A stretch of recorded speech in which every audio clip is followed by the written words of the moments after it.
ఇండియాతో జరిగిన మూడో టెస్టులో ఇంగ్లాండ్ విజయం సాధించింది. సోమవారం ఆటకు ఆఖరి రోజు 193 పరుగుల టార్గెట్తో బరిలోకి దిగిన ఇండియా 74.5 ఓవర్లో 170 పరుగులకు ఆలౌట్ అయింది. రవీంద్ర జడేజా టాప్ స్కోరర్గా నిలిచాడు. ఇక బౌలర్లో బెన్ స్టోక్స్, జోఫ్రా ఆర్చర్ మూడేసి వికెట్లతో సత్తా చాటారు. చివరి రోజు ఆట ప్రారంభం నుంచి వరుస విరామాల్లో వికెట్లు తీస్తూ భారత్పై ఒత్తిడి పడింది. ఇక ఈ క్రమంలో సోమవారం 6 వికెట్లను కోల్పోయిన ఇండియా 22 పరుగులతో పరాజయం పాలింది.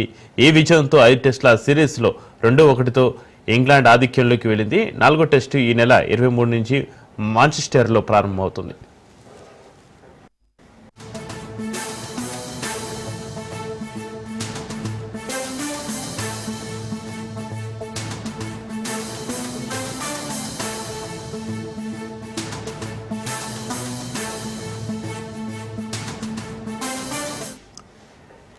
ఇండియాతో జరిగిన మూడో టెస్టులో ఇంగ్లాండ్ విజయం సాధించింది. సోమవారం ఆటకు ఆఖరి రోజు 193 పరుగుల టార్గెట్తో బరిలోకి దిగిన ఇండియా 74.5 ఓవర్లలో 170 పరుగులకు ఆలౌట్ అయింది. రవీంద్ర జడేజా టాప్ స్కోరర్గా నిలిచాడు. బౌలర్లలో బెన్ స్టోక్స్, జోఫ్రా ఆర్చర్ మూడేసి వికెట్లతో సత్తా చాటారు. ఇక చివరి రోజు ఆట ప్రారంభం నుంచి వరుస విరామాల్లో వికెట్లు తీస్తూ భారత్పై ఒత్తిడి పడింది. ఈ క్రమంలో సోమవారం 6 వికెట్లను కోల్పోయిన ఇండియా 22 పరుగులతో పరాజయం పాలైంది. ఈ విజయంతో 5 టెస్టుల సిరీస్లో 2-1తో ఇంగ్లాండ్ ఆధిక్యంలోకి వెళ్ళింది. ఇక 4వ టెస్టు ఈ నెల 23 నుంచి మాంచెస్టర్లో ప్రారంభమవుతుంది.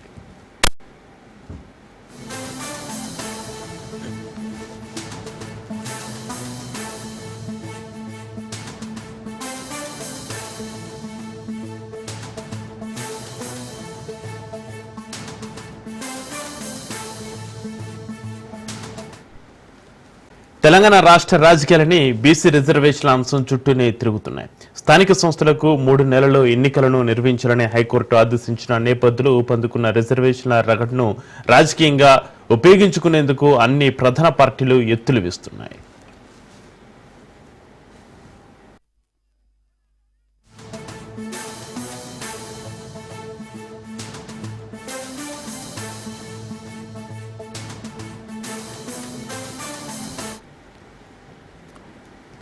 కాంగ్రెస్ అగ్రనేత రాహుల్ గాంధీ అందిపుచ్చుకున్న దేశవ్యాప్త నినాదంతో సామాజిక న్యాయం చేస్తున్నామని చెప్పుకునేందుకు తెలంగాణ కాంగ్రెస్ ప్రయత్నిస్తుంది. ఎస్సీల వర్గీకరణ, మంత్రివర్గ విస్తరణతో పాటుగా తాజాగా రాష్ట్ర కేబినెట్ ఆమోదించిన ఆర్డినెన్స్తో అన్ని వర్గాలకు తాము న్యాయం చేస్తున్నామని చెబుతుంది.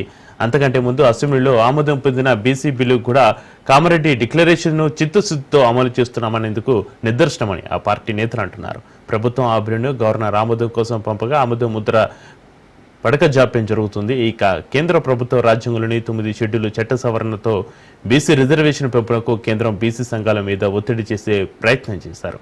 ఇక అయినా ముందుకు సాగలేదు. దీంతో బీసీల పట్ల చిత్తశుద్ధి చేయించుకోవాలని కాంగ్రెస్ ప్రభుత్వం భావించింది. దీంతో బీసీ రిజర్వేషన్ ఆర్డినెన్స్పై జీవో జారీ చేసింది.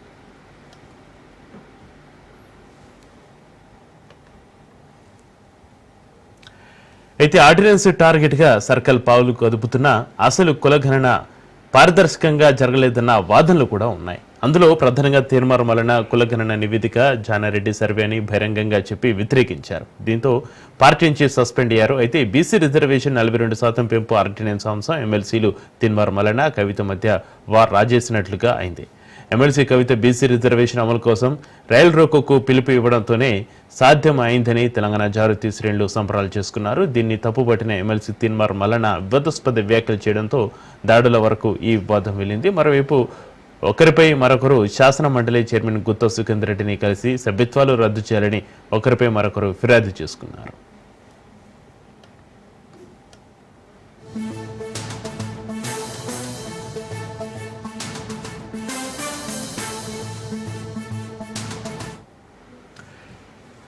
బీసీ రిజర్వేషన్లకు చట్టబద్ధత కల్పించాలన్న ప్రధాన డిమాండ్ వినిపిస్తున్న బీఆర్ఎస్ ఈ విషయంలో కాంగ్రెస్ వైఖరిని తప్పుపడుతుంది. బీసీని మోసం చేసేందుకే ఆర్డినెన్స్ అంటున్నారని ఏకసభ్య కమిషన్ పేరుతో ఇచ్చిన నివేదిక లొసుగులతో ఉందని, ఈ నేపథ్యంలో బీసీలకు న్యాయం జరిగే పరిస్థితి లేదని అంటోంది. ఇక బీజేపీ కూడా ఈ విషయంలో కాంగ్రెస్ వైఖరిని తప్పుపడుతోంది.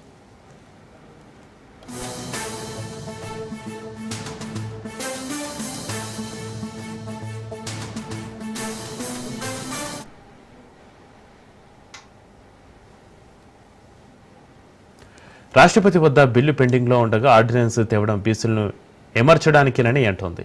తాము బహిరంగంగానే బీసీలకు 42% రిజర్వేషన్ అంశానికి మద్దతు ఇస్తున్నా అటు రాష్ట్రపతితో పాటు ఇటు పార్లమెంట్లోనూ రాష్ట్ర ప్రభుత్వం పంపిన బిల్లుకు ఆమోదం పొందకపోతే తమకు స్థానికంగా పట్టు రాదేమోనని ఆందోళన కమలనాథుల్లో వ్యక్తమవుతోంది.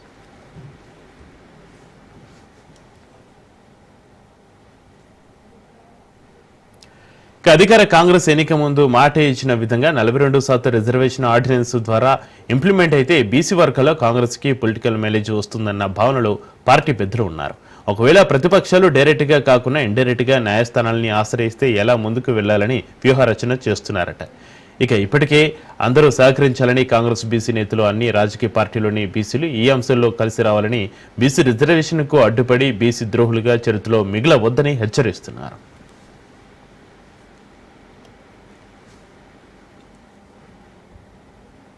ఢిల్లీలో తెలుగు రాష్ట్రాల సీఎంల సమావేశం జరగనుంది. కేంద్ర జలశక్తి శాఖ ఈ సమావేశాన్ని ఖరారు చేసింది. బుధవారం మధ్యాహ్నం 2:30 గంటలకు ముఖ్యమంత్రుల భేటీ ఉండనుంది. 2 రాష్ట్రాల మధ్య నీటి పంపకాలు, ప్రాజెక్టులపై చర్చించనున్నారు.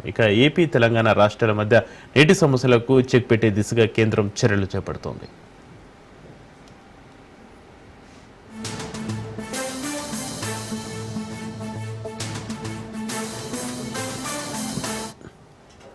మూడు రాష్ట్రాలకు గవర్నర్లు నియమించారు రాష్ట్రపతి. గోవా గవర్నర్గా అశోక్ గజపతిరాజు, హర్యానా గవర్నర్గా అశ్విన్ కుమార్ ఘోష్, లడక్ ఎల్జీగా కవిందర్ గుప్తా నియమించారు. 3 రాష్ట్రాలకు గవర్నర్లను నియమిస్తూ రాష్ట్రపతి ఉత్తర్వులు జారీ చేశారు.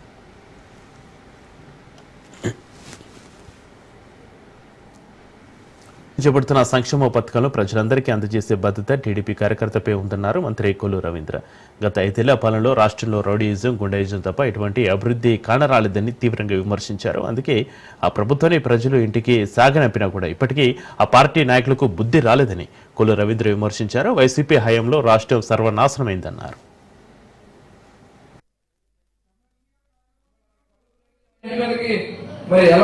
వాళ్ళు చేసినటువంటి మాటలు ఇష్టం వచ్చినట్టు మాట్లాడొచ్చా? ఇవాళ ఆడబిడ్డల గురించి మాట్లాడొచ్చా? ఎవరు ఇచ్చారు మీకు అధికారాలు మాట్లాడతానికి? మీడియా ఉంది కదా అని చెప్పి ఇష్టం వచ్చినట్టు మాట్లాడు. చంద్రబాబు నాయుడు గారి గురించి మాట్లాడుతా ఉన్నాడు. 75 సంవత్సరాలు సంతోషంగా ఉంది. ఇవాళ ఈ భారతదేశంలోనే కాదు ప్రపంచంలో కూడా ఏ పార్టీకి లేనటువంటి ఒక నిర్మాణం ఒక తెలుగుదేశం పార్టీకి ఉందనే విషయాన్ని సందర్భంగా తెలియజేస్తాను.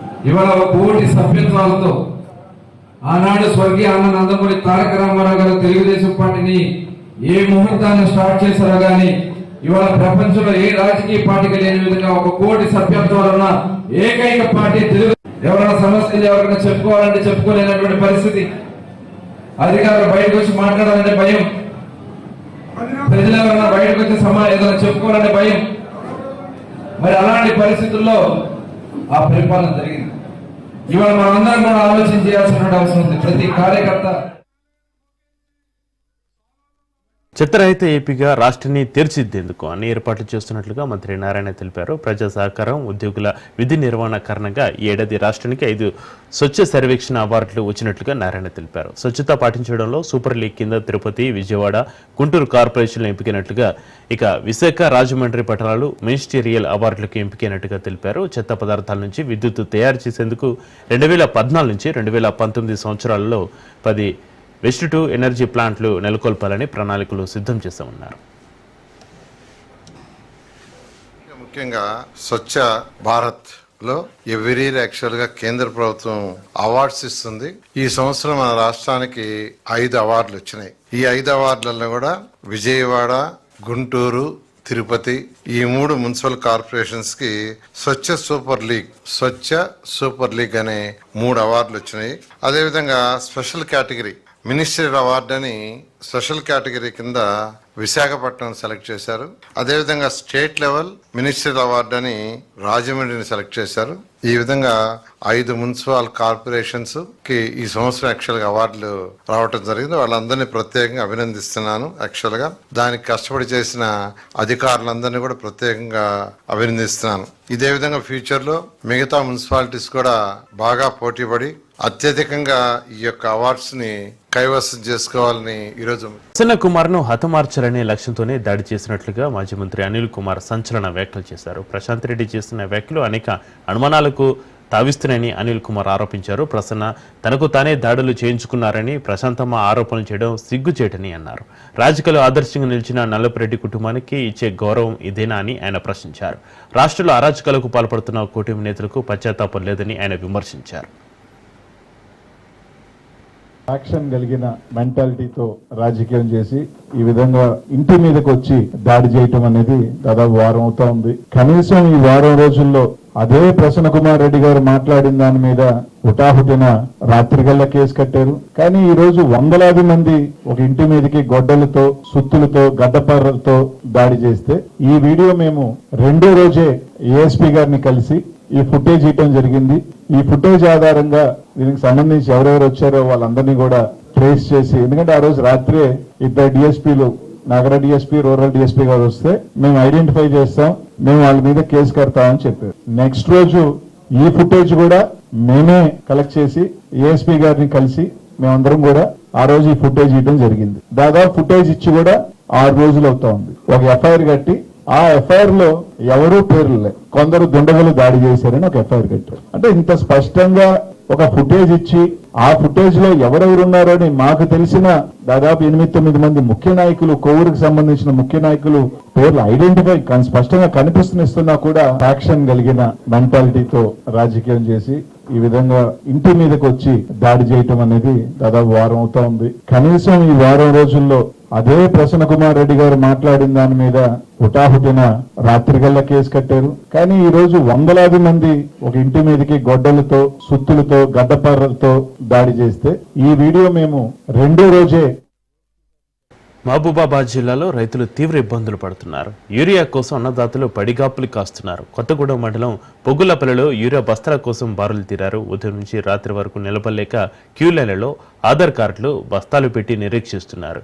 యూరియా ఎప్పుడు వస్తుందో తెలియక ఆందోళన చెందుతున్నారు రైతులు. అధికారులు స్పందించి యూరియా ఇప్పించాలని కోరుతున్నారు.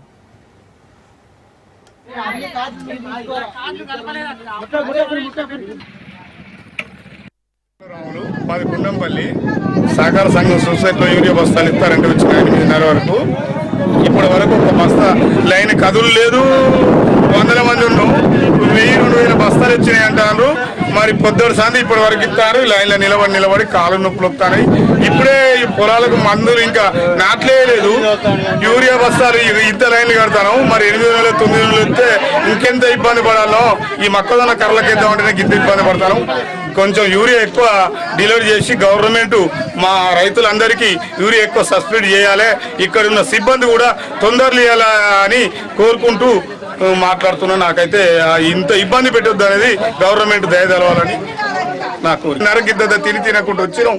ఇప్పుడు 3:30-4 అవుతుంది. అన్నం లేదు, సున్నం లేదు, మొత్తం లైన్లో ఇగో ఇంతవరకు లైన్లు ఉన్నాం. ఏం చేస్తుందో గవర్నమెంట్ అయితే కొంచెం దయ తెలిసి మాకు యూరియా బస్తాలు ఇవ్వాలని. యూరియా తీసుకుంటామని పొద్దున 8 వచ్చినాం సార్. 10 గంటల వరకు ఐడి వచ్చింది. ఇంతవరకు లైన్ లేదు సార్. చిన్నపిల్లల్ని తీసుకొని వచ్చినాం. అక్కడ లైన్ ఉన్న వాళ్ళకి కూడా 5 బస్తాలు ఇస్తున్నారు. ఒకటి నాను అని ఇస్తున్నారు సార్. భార్య వాళ్ళు నాటుకు వెళ్ళిండ్రు, పిల్లల్ని తీసుకొని వచ్చినాం సార్. అన్నం పొద్దున అంటే లైన్ ఉండండి, మా కోసం ఉన్నారా లైన్ అంటున్నారు సార్. ఆశ అబ్బాయి ఆయన కసుకుంటాను ఏమన్నా అంటే సార్. అంటే అక్కడ షార్టేజ్ వస్తున్నాయి, మేమేం చెయ్యం, మీ అవసరం కదా, మా కోసం చేస్తాను వ్యవసాయం అంటున్నారు సార్. ఏమో సార్ లైన్ నిన్న ఈ టైం ఉన్నాం సార్. పొద్దున్నుండి ఈ టైం వరకు ఉండి మా కార్డు రావటం అయిపోయినాయి సార్. వస్తాను మళ్ళీ ఉత్తనే పోయినా మళ్ళీ ఇప్పుడు. నల్గొండ జిల్లా దేవరకొండ మండలం ముదిగొండ ఆశ్రమ గిరిజన బాలికల పాఠశాలలో ఫుడ్ పాయిజన్ కలకలం రేపింది. అల్పాహారం కలుషితం కావడంతో 12 మంది విద్యార్థులు అస్వస్థతకు గురయ్యారు. దీంతో వెంటనే దేవరకొండ ప్రభుత్వ ఆసుపత్రికి విద్యార్థులను తరలించారు. ఎలాంటి ప్రమాదం లేదని వైద్యులు తెలిపారు.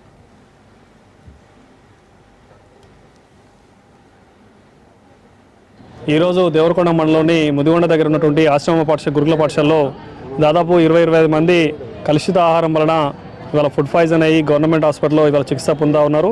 ఇవాళ ప్రధానంగా అక్కడ కలుషిత ఆహారం రాత్రి వండిన చికెన్ వలనే ఇవాళ మోషన్స్ అయిన ఇక్కడ ఉన్న విద్యార్థులు కూడా చెప్పడం జరిగింది. ఇవాళ అక్కడ ఉన్నటువంటి ఇన్ఛార్జ్గా ఉన్నటువంటి హెచ్డబ్ల్యూ కావచ్చు ఎవరు వాళ్ళు ఇవాళ లీవ్లో ఉండి ఆయన అనారోగ్య సమస్యలు ఉండి లేకపోవడంతో అక్కడ సరైన ఇన్ఛార్జ్ ఉన్నవారు కూడా సరైన శ్రద్ధ చూపడం వల్ల ఇవాళ ఈ ఫుడ్ పాయిజన్ అనేది కూడా కావడం జరిగింది. దాదాపు 2 సంవత్సరాల నుంచి అనారోగ్య సమస్యలు ఉన్నాయి. అక్కడ ఆయన వార్డెన్ కూడా అక్కడ ఉండట్లేరు. ఇవాళ వేరే వారిని పెట్టాలని చెప్పేసి గతంలో కూడా విద్యార్థి సంఘాలు కూడా ఇవాళ టీటీడీ వారికి అందరికీ వినతులు ఇచ్చినప్పటికీ కూడా స్పందించకుండా అట్లే నిర్లక్ష్యం చేస్తూ ఉన్నారు. ఇవాళ దాటిపైన సరైనటువంటి పర్యవేక్షణ లేకపోవడంతో ఈ యొక్క ఫుడ్ పాయిజన్ కూడా జరిగింది. ఇవాళ మరి ఇంకొకటి ఏంటంటే ఇవాళ రాత్రి చికెన్ పెట్టారంటున్నారు. ఆ చికెన్ అనేది కూడా ఇవాళ ఎక్కడి నుంచి చేస్తూ ఉన్నారు, కుళ్ళిపోయిన చికెన్, ఖరాబ్ అయిన చికెన్ ఉండడం వల్లనే ఇవాళ ఈ ఫుడ్ పాయిజన్ కారణం అని చెప్పి కూడా మేము ఆరోపిస్తూ ఉన్నాం. కాబట్టి ఏదేమైనా సమగ్రమైనటువంటి విచారణ జరిపి ఈ యొక్క ఫుడ్ పాయిజన్ కారణమైన పైన చర్యలు తీసుకోవాలని చెప్పేసి కూడా విద్యార్థి సంఘంగా మేము తెలియజేస్తాం. వెంకటేష్ బుడిగే, ఎస్ఎఫ్ఐ దేవరకొండ డివిజన్ కార్యదర్శి. ఈరోజు దేవరకొండ మండల పరిస్థితిలో ఉన్నటువంటి ఈ ఆశ్రమ పాఠశాల ఏదైతే ఉందో అక్కడ సంబంధించినటువంటి వార్డెన్ గారు డయాలసిస్ తోని ఇబ్బంది పడుతున్నాడు, ఇబ్బందులకు గురవుతారు. పిల్లలకు సరైన పర్యవేక్షణ లేకపోవడం వల్ల ఇలాంటి సంఘటనలు జరుగుతున్నాయి. ఈ సంఘటన గురించి కూడా భారత విద్యార్థి ఫెడరేషన్, ఎస్ఎఫ్ఐ నల్గొండ డిటిడబ్ల్యూ గారికి అక్కడ ఉన్నటువంటి హెచ్డబ్ల్యూ ఉండలేడు, తక్షణమే పర్యవేక్షణ కోసం ఒక వార్డెన్ని నియమించాలనేసి కూడా మేము దశల వారీగా ఉద్యమాలు చేస్తూ వినతి పత్రాలు ఇచ్చిన కాడ ఇంకా వరకు కూడా ఒక వార్డెన్ని పర్యవేక్షణ పెట్టకపోవడంలో దుర్మార్గమైన చర్యగా భావిస్తున్నాం. సుమారుగా అక్కడ ఉన్నటువంటి పాఠశాలలో 33 మందికి అస్వస్థతకు గురైనారు. వాళ్ళకు తక్షణమే పర్యవేక్షించి వైద్యానికి జిల్లా కలెక్టర్ గారు స్పందించి విద్యార్థులు న్యాయం చేయాల్సిందిగా విద్యార్థి సంఘాలుగా డిమాండ్ చేయడం జరుగుతుంది.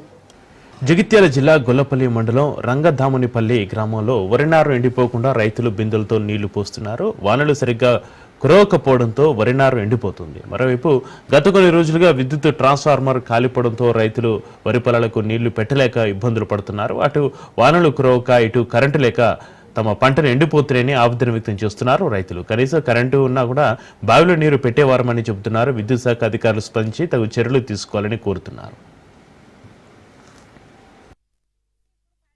అవుతున్నది నారు రోజు బిల్కులే నీళ్లు లేవు, బిందెలతో మోసుకుంటున్నాం. నీళ్లు ఉన్నాయి కానీ కరెంటు దిక్కు లేదు. కరెంటు గురించి మాకు ఏ దక్కుడు ఏ నాయకుడు ఎవరు కూడా మాకు సాయం చేస్తలేదు. మా పరిస్థితి ఏంది? నార్లు ఎండిపోతున్నాయి. ఇప్పుడు మాకు ఈ నార్లు ఎండిపోయినాక ఇప్పుడు ఈ మా పొట్ట దెబ్బ కొట్టే పవిత్రం అయిపోతున్నది. మాకు ఏ లోకం ఏ నగడు కూడా మాకు ఏ నాయకుడు కూడా మాకు సాయం చెప్పలేరు. అంత ముందుకు జల్దిన మనకు అది ఏదైనా కానీ కరెంట్ మాకు వేసేటోళ్ళు ఇప్పుడు ఎవరు కూడా మాకు పట్టింపు మాకు చేస్తలేదు. రోజు 5 మంతులు 4 నీళ్ళు పోసుకుంటాం, నాకు తగ్గించుకుంటున్నాం.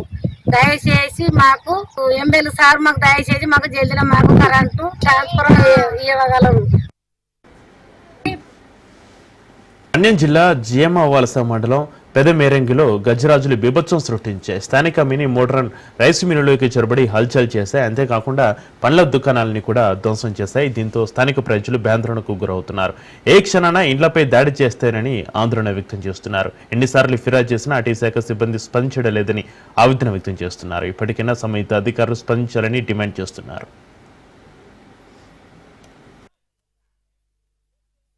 12:30 ఈ టైంలో ఏనుగులు మా షాపుకి వచ్చి ధ్వంసం చేశాయి. దీన్ని అధికారుల దృష్టికి తీసుకువెళ్ళి మాకు ఏదైనా నష్టపరిహారం ఆదుకుంటారని కోరుతున్నాం. నైట్ 12:30 ఈ టైంలో ఏనుగులు